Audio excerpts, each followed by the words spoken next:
जय हिंद दोस्तों। स्वागत करते हैं एक बार फिर से आपके अपने भाई के YouTube channel IAS my target पे। ठीक है, तो जो भी नए हैं प्लीज़ उनसे रिक्वेस्ट है कि चैनल को सब्सक्राइब कर लें और बेल आइकन को प्रेस कर लें और आप लोग हमको सपोर्ट कीजिए ताकि हम जो है एग्ज़ाम का प्रिपरेशन सही ढंग से कर पाएंगे, जिसमें कि हम लोग थोड़ा मिडिल फैमिली से बिलोंग करते हैं। ठीक है, तो इसलिए आप लोगों का सपोर्ट चाहिए इस तैयारी के लिए। ठीक है, तो चलिए खुद से तैयारी कर रहे हैं, जिसमें कि हम आंसर राइटिंग प्रैक्टिस कर रहे हैं। अभी लाइव करेंगे। आज फिर से एक प्रश्न लिए हैं जिसमें कि प्रश्न संख्या 3। ठीक ना, प्रश्न संख्या 3 को आज फिर से हम सॉल्व करेंगे। तो देखिए प्रश्न संख्या 3 क्या कह रहा है, एक बार आप लोगों को पढ़ के हम सुना देते हैं। ठीक ना, तो चलिए पढ़ के सुनाते हैं। तो देखिए प्रश्न क्या कह रहे हैं। प्रश्न कह रहे हैं कि भारत में नदी के जल का औद्योगिकी प्रदूषण एक महत्वपूर्ण पर्यावरणीय मुद्दा है। इस समस्या से निपटने के लिए विभिन्न समन्वय उपायों और इस संबंध में सरकारी पहल की भी चर्चा कीजिए। उत्तर 150 शब्दों में मांग रहे हैं। ठीक ना, 7वां प्रश्न है, GS3 का 7वां प्रश्न है। आप लोग चेकआउट भी कर सकते हैं। ठीक है, तो ये 7वां प्रश्न को आज हम सॉल्व करेंगे लाइव में। तो चलिए जैसे ही इनका आंसर लिखना प्रारंभ करेंगे तो ये म्यूट हो जाएंगे। ठीक, तो प्रारंभ किया जाए।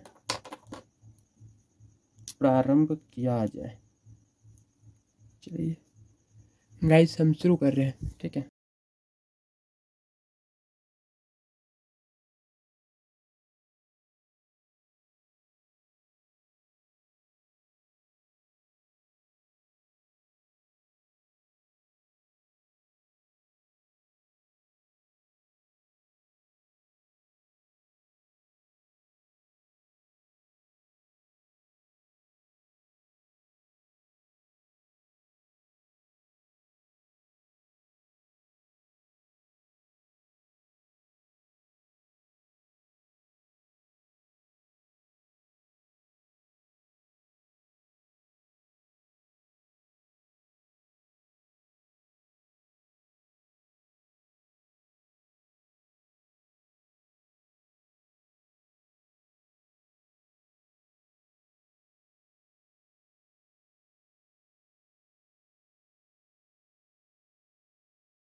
तो गाइस ये था आंसर। ठीक है, तो चलिए एक बार आप लोगों के बीच इनको एक्सप्लेन कर देते हैं कि हम आंसर में जो है क्या लिखे हैं, क्योंकि 150 शब्दों में इनका आंसर मांग रहे थे। ठीक है, तो इसलिए चलिए आप लोगों को दिखाते हैं एक बार हमने आंसर में क्या ऐड किया है।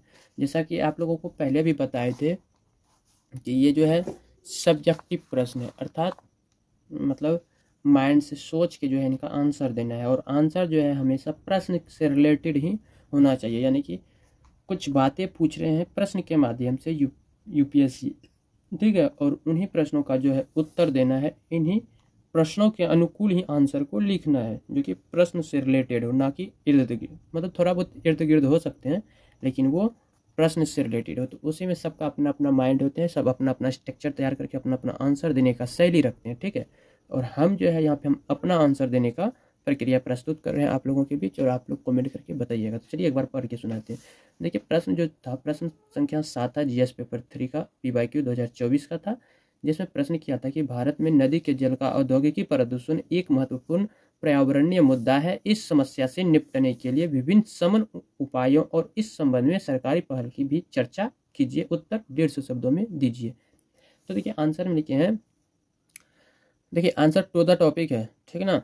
आप लोग जो आप कमेंट कीजिएगा कि जैसे मान लीजिए छोटा छोटा ले लीजिएगा टॉपिक की संबंध क्या है। अब मान लीजिए संबंध सब के बारे में तो छोटा मोटा बात तो आप लोग जानते ही होंगे, इसलिए टू द टॉपिक में आंसर लिखे हैं। सीधा आंसर पढ़ के एक बार आप लोगों को सुना देते हैं कि हमने क्या क्या लिखे हैं, ठीक है। तो चलिए आंसर पढ़ते हैं।